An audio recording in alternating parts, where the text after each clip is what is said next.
Queridos irmãos, eu vos cumprimento com a paz do Senhor. Eu quero deixar registrado a minha alegria e gratidão a Deus de estar com a Igreja do Senhor aqui em Maceió, participando deste fórum CPAD de Teologia Pentecostal. Quero deixar os meus cumprimentos ao pastor José Orisvaldo, presidente desta igreja, em nome de quem cumprimento os demais pastores e líderes deste ministério, e a minha saudação aos companheiros que estão comigo neste fórum, pastor Ezequiel Soares, pastor Isael Araújo. E um registro especial de dois amigos que eu tenho aqui em Maceió, que juntos nós servimos ao Senhor em Brasília, é o pastor Jamil e o pastor Dantas Júnior, estão bem aqui no... E trago também a saudação aos irmãos da Igreja Assembleia de Deus, que está em Brasília, no Distrito Federal, a quem Deus me concede também o privilégio de presidir um dos campos eclesiásticos ali naquela capital. Eu quero convidar a igreja, por favor, vamos ficar em pé, irmãos, um instante só. Abra a sua Bíblia na primeira epístola de Paulo à igreja, aliás, a primeira epístola de Paulo ao jovem pastor Timóteo, capítulo de número 4. E como o pastor José Orisvaldo falou, nós temos horário e não será possível, claro, cumprimos o horário na sua risca. E eu acredito que por volta de meia-noite, meia-noite e meia, nós conseguimos terminar a palestra. Amanhã é sábado. Quem diz amém? É bem fraquinho, né, irmão? Então vamos terminar antes. 23:59. 1 Timóteo 4, vamos ler o texto 15 e 16, o versículo. 1 Timóteo 4, 15 e 16, Paulo escreve: medita estas coisas, ocupa-te nelas, para que o teu aproveitamento seja manifesto a todos. Tem cuidado de ti mesmo e da doutrina, persevera nestas coisas, porque fazendo isto, te salvarás tanto a ti mesmo, como aos que te ouvem. Amém? Muito obrigado, irmãos. Tomai o vosso assento. Eu vou procurar ser bem sucinto por conta do horário, mas eu quero que o irmão, a irmã, por favor, apanhem a apostila que receberam e abram-a na página de número 15. É a palestra de número 2, papel da educação teológica na identidade pentecostal. Palestra número 2, página 15. Os irmãos que já encontraram, eu quero pedir, por favor, que leiam comigo o título da plenária: papel da educação teológica na identidade pentecostal. Agora só igreja. Papel.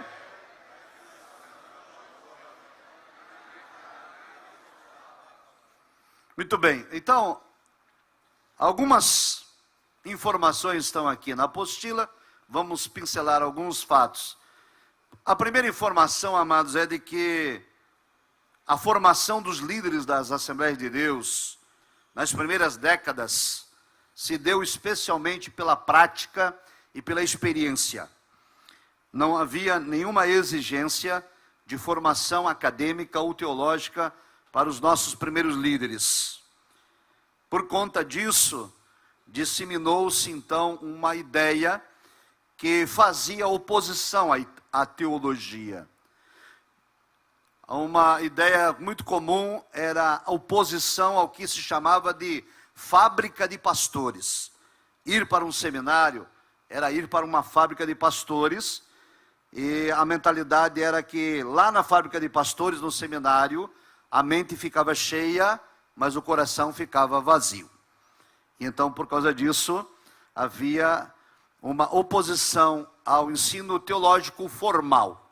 Não obstante, apesar deste sentimento, a igreja, a Assembleia de Deus, não desprezava o ensino, uma vez que, desde o início dos trabalhos, nós já tínhamos aos domingos pela manhã a escola dominical, onde a palavra de Deus era estudada de modo sistemático.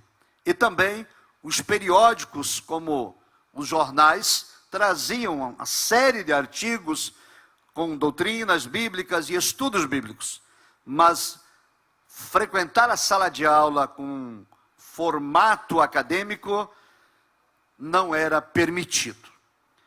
O que nós estamos aqui constatando, eu sempre friso isso nessa plenária, nós não estamos aqui fazendo nenhuma crítica aos nossos pioneiros, nós não estamos aqui desconstruindo a história desses pioneiros, nós estamos apenas relatando os fatos. Era assim. E Deus tinha o seu propósito, porque foi assim, e foi assim que a igreja nasceu, e foi assim também que ela cresceu por um período de tempo. Quem pode dizer amém? Bem, mas isso vai mudar. Então veja aí na sua apostila, tem o ponto, a mudança de paradigma. A primeira informação que eu trago aqui para os irmãos é de que o fundador, pioneiro, Gunnar Wingre, ele não tinha nenhuma oposição à teologia, ao contrário. Gunnar Wingre, ele era teólogo. Ele tinha o curso de bacharel em teologia, o grau de bacharel ele alcançou em 1909, lá nos Estados Unidos, no Seminário Teológico Batista de Chicago. E ele escreveu, como conclusão de curso, que há pouco tempo chamava-se monografia, e agora é TCC, ele escreveu acerca do tabernáculo. O título da sua monografia era O Tabernáculo e Suas Lições. E, aliás, a CPAD teve acesso a esse trabalho do Gunnar Wingre e publicou. Nós temos um livro na CPAD chamado O Tabernáculo e Suas Lições, que é a cópia íntegra do TCC ou da monografia de Gunnar Wingre, lá em 1909, quando ele concluiu o seu curso de bacharelado. Quem ainda não tem, eu aconselho comprar e ler. Temos ali lições realmente relevantes para a vida cristã. No contexto histórico, nós temos então informação de que a igreja de 1911 até aproximadamente 1940, nessas 4 primeiras décadas, a igreja foi ensinada e orientada pelos escandinavos, ou seja, os pastores e missionários que vinham da Suécia, da Noruega, da Finlândia. Eles ensinaram e doutrinaram a Assembleia de Deus. Porém, a partir da década de 50, nós vamos ter uma mudança desse paradigma teológico, porque começam a chegar no Brasil os missionários norte-americanos. E os missionários norte-americanos, eles têm uma outra visão acerca da teologia. Eles entendem que a igreja precisa de seminários e de institutos bíblicos. Porém, ainda há algumas oposições. Os irmãos sabem que a Assembleia de Deus, ela se organizou em 1930 em convenção geral. A convenção geral, ela reúne os líderes, os pastores, os ministros, para a tomada de decisões. Então, eles se reuniram 3 vezes para tratar da teologia. Em 1946, discutiram na convenção geral acerca da teologia. A decisão foi, não precisa de teologia. Não é para cursar teologia. Quem ousar criar um seminário, o instituto será excluído. Passaram-se 2 anos, em 48, trouxeram de novo a discussão sobre a questão teológica. E outra vez, o plenário reunido decidiu que a teologia não era necessária. No ano seguinte, em 49, discutiu-se de novo, numa outra convenção geral. E outra vez decidiu-se que não deveria estudar teologia. Os 2 argumentos principais apresentados para quem era contrário eram o seguinte: primeiro, era desculpa escatológica. Jesus vem, e vem em breve, e não há tempo e nem necessidade para estudar. Temos que ganhar as almas. E a segunda dizia respeito, então, ao poder e à obra do Espírito Santo. Ensinava-se que o Espírito Santo daria o entendimento necessário para os pastores interpretarem as Escrituras e a divulgarem. Apesar dessas duas prerrogativas serem verdadeiras, Cristo virá a qualquer momento e o Espírito Santo tem poder e autoridade para nos ensinar todas as coisas. O pensamento comum era de que os teólogos pudessem desvirtuar a igreja do Evangelho. E disseminou-se então essa ideia de que a teologia era desnecessária e quem ousasse fazer o curso seria excluído e desligado. Porém, como disse aos irmãos, os missionários norte-americanos começam a chegar ao Brasil. E eles começam a insistir que a Igreja Assembleia de Deus agora já tem 50 anos de história.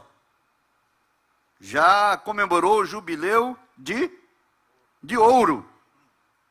E não tem nenhum seminário. Não tem nenhum instituto bíblico. Mas a igreja está crescendo, está prosperando. Deus está abençoando. Até que, em 1959, em São Paulo, está aí no ponto 2, a criação dos institutos bíblicos teológicos, na página 16. O casal de missionários, João Colenda Lemos e sua esposa Ruth Doris Lemos, fundaram, na cidade de Pindamonhangaba, em São Paulo, o IBAD, Instituto Bíblico das Assembleias de Deus. Iniciaram com 8 alunos. IBAD, veja bem o nome, Instituto Bíblico das Assembleias de Deus. Sem autorização. Sem aval, apenas o apoio informal de alguns líderes. O nome do pastor João Colenda foi para plenário várias vezes para ser excluído. Mas ele tinha um grupo de pastores que na surdina dos bastidores apoiavam ele e ele acabou não sendo excluído. E o IBAD formou muitos líderes. Aqui tem um historiador que já escreveu várias obras e que me antecedeu na palestra, que foi aluno do IBAD, o pastor Israel. E tantos outros conhecidos, como o pastor Lenay Cabral. Tem aqui algum IBAD? Aqui? Como é que chama? Ex-ibadiano. Aqui tem irmã. Então, muitos líderes nasceram depois, no IBAD. Em 1962, em 59, surgiu o primeiro. Em 62, 3 anos depois, surgiu o segundo, chamado IBP, Instituto Bíblico Pentecostal, no Rio de Janeiro. Esse já começou forte, com 90 alunos. E esse Instituto Bíblico Pentecostal, ele tinha uma pseudo-oficialidade, porque ele funcionava na CPAD. Não era oficial, mas era nas dependências da CPAD. Era um curso noturno. Então ele teve um caráter oficioso, mas não está autorizado ainda. A Convenção Geral faz vista grossa.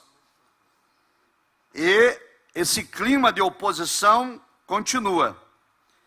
Em 1966, escuta só, em 66, de novo a Convenção Geral discutiu a teologia. Nós já temos 2 seminários no mínimo funcionando, e discutiu-se a teologia de novo, e a Convenção Geral de novo disse não, não pode. E negou qualquer apoio, mas já tem o IBAD, já tem o IBP, mas não tem apoio. O tempo passou, e somente em 1971, então, a Convenção Geral decidiu apoiar os cursos teológicos no Brasil e criou a chamada Comissão de Educação Religiosa, cujo primeiro presidente foi justamente o pastor João Colenda Lemos, fundador do IBAD. E hoje, irmãos, eu tenho a honra e o privilégio de presidir esse órgão da CGDB. Na época era Comissão de Educação Religiosa, hoje chama Conselho de Educação e Cultura. E tive o privilégio também de, quando o pastor João Colenda ainda era vivo, de, como presidente do Conselho de Educação da atual gestão, ir até ao IBAD, lá em Pindamonhangaba, e levar uma placa comemorativa e de homenagem da CGDB a esse pioneiro da teologia sistematizada ou sistemática no nosso país. Bem, a partir daí, então, em 71, como disse, tornou-se oficial. Em 76, escuta só, eu vou repetir para os irmãos. 59 foi o IBAD, que é Instituto Bíblico. Depois, em 62, o IBP, que é Instituto Bíblico. Vocês viram a expressão? O instituto não é de teologia. O instituto é bíblico, para estudar a Bíblia. Somente em 76, então, depois que o Conselho de Educação, ou a antiga, ou no nome antigo, Comissão Religiosa, foi fundada, e que aparece uma instituição dizendo claramente, a alto e bom som, que vai reunir as pessoas para estudar teologia. Chama-se ETAD, Escola de Educação Teológica das Assembleias de Deus. Agora não vai ser mais excluído, agora não vai ter mais problema, agora está autorizado, então pode dizer que o estudo é de teologia. E meus irmãos, essa ideia, embora em 76 a ETAD tenha surgido e depois várias outras instituições, ainda hoje nós temos uma certa oposição em alguns lugares contra a teologia. Eu me recordo, irmãos, na minha época, quando eu fui estudar teologia, lá no interior do Rio Grande do Sul, de onde eu sou natural, nós precisávamos ter a carta de recomendação do pastor presidente para se matricular no seminário, e o meu pastor negou assinar essa carta de recomendação por várias vezes. Passava o tempo da matrícula, eu lá procurava o meu pastor, ele dizia para mim: Jesus vai voltar, não tem tempo para estudar, tem que ganhar almas, e acabou. E o Espírito Santo revela tudo. E aí eu esperava passar o outro semestre e ia lá de novo: pastor, e agora? Jesus não voltou o semestre passado, e eu queria ver se eu podia estudar nesse aqui. Ele disse: não, mas também ainda não pode. Queridos, eu fiquei 4 semestres importunando meu pastor, até que ele cansou de mim e disse: tá bom, vai estudar, menino. E me deu a carta. Mas depois que eu comecei a estudar, que eu fui para o seminário, eu vinha para a igreja, nos cultos, e eu precisava escutar os meus outros companheiros que não tinham estudado teologia, que não tiveram oportunidade. Eu precisava ouvir, porque o único estudante na época da minha igreja era eu. Eu estava sentadinho ouvindo a mensagem. A partir do dia que eu entrei no seminário, e eu fiquei 2 anos fora da escala da igreja, eu não tinha oportunidade nem para fazer oração, que eu estava desviado, eu estava fazendo teologia, e eu era um perigo.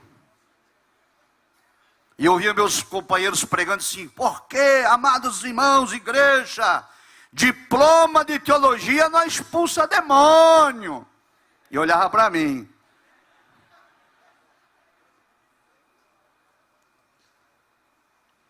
E nós suportamos isso. Eu creio que outros líderes que viveram esse tempo também. O tempo passou. E hoje, graças a Deus, a igreja tem entendido que a teologia, como o pastor aqui já mencionou, a teologia com a graça de Deus é uma bênção na vida da igreja. Existe um ditado que diz que o conhecimento sem a graça leva ao legalismo, uma vida fria. Mas, o contrário, a graça sem o conhecimento leva ao fanatismo.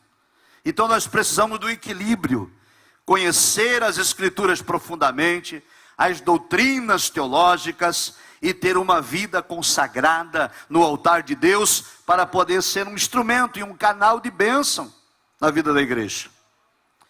Por causa dessa oposição, nós tivemos alguns problemas em alguns lugares do Brasil. Às vezes eles são contados como anedotas, como histórias. Eu me recordo de uma história em particular, de que um determinado irmão, ele, recém-convertido, queria oportunidade na igreja para dar uma palavra, e ele tanto importunou o pastor, que o pastor deixou ele ministrar um certo dia. Ele disse: olha, meus irmãos, eu quero dizer à igreja que, quando Deus estabeleceu um plano de salvação lá no Éden, desde então o diabo tentou matar aquele que seria a descendência da mulher, que iria esmagar a cabeça do diabo. Então ele começou a fazer uma narrativa coerente até. Ele disse: olha, o diabo não sabia quem era, mas ele soube que Abraão era filho da promessa, Isaac era filho da promessa, e aí o diabo mandou uma fome lá na terra de Canaã, mas Deus deu livramento, mandou José para o Egito, e o povo foi então alcançado pela providência divina no período da fome. Depois o diabo tentou matar aquele povo com a escravidão de Faraó. Deus levantou Moisés, abriu o mar vermelho, andaram pelo deserto. Tudo porque o diabo queria matar a descendência daquele que era promessa de salvação. No deserto, o diabo tentou matar o povo com fome, com sede, mas Deus mandou maná, Deus mandou água, e ele foi. E depois, quando o menino Jesus nasceu, o diabo usou Herodes para mandar matar as crianças, para ver se alcançava Jesus. E ele disse: e por último, irmãos, o diabo tentou matar Jesus afogado. Aí ele olhou para a igreja e disse assim: a igreja sabia que o diabo tentou matar Jesus afogado? A igreja, silêncio total. Ele olhou para o pastor: e o pastor sabia? O pastor disse: nunca ouvi falar. E ele disse ao pastor: está vendo, igreja? Nem o pastor sabe. O pastor disse: me diga onde está isso na Bíblia, irmão. Ele disse: está aqui no texto que nós acabamos de ler. E debalde procuravam Jesus.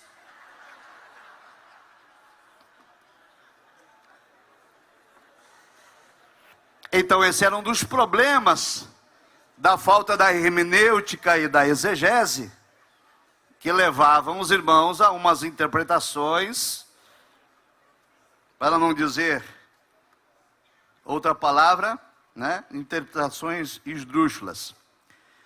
Bem, queridos, aí no item 3, depois da criação de seminários, dos institutos em todo o Brasil, hoje, em quase todas as convenções regionais e estaduais, é pré-requisito para o ministro ser consagrado que tenha um curso teológico, básico, médio ou avançado, de acordo com a realidade de cada lugar. E em 2005, no dia 30 de julho, a CGADB teve uma grande vitória, que foi a criação da FAECAD. A FAECAD, ela é a faculdade da Convenção Geral. Ela foi credenciada no Ministério da Educação e Cultura, hoje só o Ministério da Educação, o MEC. E nós temos então ali na FAECAD, em franco funcionamento, 2 cursos, o bacharel em teologia e o bacharel em pedagogia, e 2 cursos que estão autorizados, mas que ainda não estão funcionando, que é o curso de Direito e o curso de Administração de Empresas, além de vários cursos de pós-graduação. E a FAECAD, que é a faculdade da CGADB, está trabalhando junto ao MEC para o credenciamento do curso EAD, o ensino à distância, a fim de organizar polos em todas as cidades brasileiras, onde os ministérios filiados às convenções estaduais e regionais desejarem, para que nós tenhamos o curso EAD, Bacharelado em Teologia, credenciado pelo MEC, disponível para todos os nossos irmãos. E isto é um grande avanço, é uma mudança total de paradigma. Também, como resultado, então, dessa busca acadêmica, hoje, as Assembleias de Deus têm vários teólogos que trabalham na propagação do Evangelho, na formulação das doutrinas bíblicas. Na verdade, ainda, irmãos, hoje a escola dominical, que é um grande trunfo da Assembleia de Deus, as suas revistas, suas lições são escritas por teólogos que tiveram a oportunidade de estudar a Escritura um pouco mais e trazem, então, numa linguagem mais informal, ao nosso público em geral, o ensino bíblico e teológico que nos dá essa unidade doutrinária em todo o país. E no item 4 aqui da nossa apostila, eu vou caminhar mais rápido, ele fala sobre a sistematização teológica. Como acabei de explicar, a escola dominical continua presente fazendo esse papel, mas depois, com a criação da CPAD, o pastor Israel aqui, que me antecedeu, já deixou isso muito claro. A CPAD começa a produzir periódicos, livros acadêmicos e livros doutrinários que vão enriquecer o nosso conhecimento teológico em todo o Brasil. E no item 5, na página 18, nós tratamos da teologia pentecostal. A teologia pentecostal começa então a ser sistematizada com obras aqui dos brasileiros. Nós temos muitas obras em português, principalmente norte-americanas, mas também começa a surgir aqui teólogos no Brasil a escrever a teologia pentecostal. Inclusive, eu gostaria de fazer aqui uma propaganda. Nesse ano 2017, o Conselho de Educação e Cultura lançou uma revista digital, chamado REPAS, que é Rede de Estudos Pentecostais Assembleanos. Essa revista só publica matéria acadêmica. Então, qualquer aluno de teologia já formado em formação pode enviar para lá. É só entrar no site repas.com.br e nós estamos publicando ali só trabalhos acadêmicos. Monografia, TCC, dissertação, tese, trabalho de pesquisa que tratam sobre a teologia pentecostal e as questões assembleanas. Qualquer membro da Assembleia de Deus pode acessar, mandar o material. Lá no site tem todos os detalhes de como escrever o artigo, quantos caracteres, qual é a formatação, etc. E os irmãos poderão cooperar. Foi lançada uma revista até agora, a primeira foi no primeiro semestre, e a segunda vai ser agora em outubro, quando vamos celebrar os 500 anos da Reforma. Então tem tempo de quem quiser mandar seu artigo para ser publicado. Vou repetir, www.repas.com.br. Repas quer dizer Rede de Estudos Pentecostais Assembleanos. E a teologia pentecostal, então, começa a ocupar seu espaço. Hoje nós sabemos, irmãos, que a Reforma Protestante, que alcançou o mundo em 1517, ela só sobrevive por causa do pentecostalismo. Somos nós, os pentecostais, os maiores expoentes da Reforma Protestante no mundo. Vale um glória a Deus? E por fim, então, para não me estender mais, é só uma nota introdutória dessa palestra. Nós temos a teologia arminiana, que na declaração de fé das Assembleias de Deus, que o pastor Ezequiel Soares vai tratar amanhã, embora a nossa declaração de fé não diga que a nossa teologia seja arminiana, quando os irmãos lerem a declaração de fé, vão descobrir que, principalmente a nossa soteriologia, a doutrina da salvação, ela é essencialmente uma teologia arminiana, porque nós não somos calvinistas. O calvinismo cuja representação maior no Brasil é da igreja presbiteriana, o calvinista extremado, por exemplo, ele acredita que uma vez salvo, salvo para sempre. Mas nós cremos, como Armínio, que não é assim.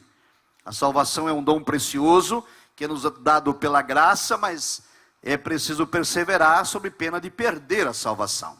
Entre outros pontos que tratam as questões soteriológicas. Não é só isso, mas é um dos pontos. Inclusive no próximo trimestre agora, da lições bíblicas da escola dominical para a classe dos adultos, será tratado esta questão. E os irmãos que frequentam a escola dominical terão ali subsídios suficientes para isso. A nossa declaração de fé, que eu não vou entrar nos detalhes, porque o pastor Ezequiel Soares vai fazê-lo, mas só queria dizer aos irmãos então que ela foi aprovada nesse ano, na 42ª Assembleia Geral Ordinária da CGDB, em abril, lá em São Paulo. Ela contém 16 artigos do chamado Cremos, como se fosse um credo menor, e 24 capítulos da declaração de fé propriamente dita, como se fosse um credo maior. E eu tive a honra e o privilégio de pertencer à comissão especial que organizou, presidida pelo nosso ilustre amigo pastor Ezequiel Soares. Eu tive a honra de ser o relator da comissão, e nós decidimos com a comissão, na presença do pastor Ezequiel Soares, que não constaria lá o nome de quem escreveu tal capítulo ou tal capítulo. E foi colocado, os irmãos depois podem ler, foi colocada uma expressão lá, a expressão latina das 5 solas. Solo Deo Gloria. Somente a Deus a glória. Não tem nome de ninguém embaixo de cada capítulo, porque foi decidido que a glória toda desse trabalho é para Deus. Amém? Então eu só quero que os irmãos leiam comigo para encerrar. Na página 20, as considerações finais eu finalizo. Amanhã nós vamos ter tempo maior. Na segunda plenária eu vou tecer alguma coisa que não foi possível ver hoje. Só acompanhe a leitura comigo. Então o nosso tema foi o papel da educação teológica na identidade pentecostal. E aí eu concluo dizendo o seguinte: o mais relevante papel da educação teológica na identidade pentecostal culminou na elaboração e aprovação da declaração de fé das Assembleias de Deus. Este documento serve como proteção contra os modismos e as falsas doutrinas e possibilita a unidade do pensamento teológico pentecostal e a ortodoxia cristã, para que digais todos uma mesma coisa. 1 Coríntios 1:10. Isso é cópia do que tem lá na declaração de fé. E, então, a expressão latina, solo Deo Gloria. Somente a Deus seja glória. Amém? Muito obrigado, irmãos. Deus os abençoe.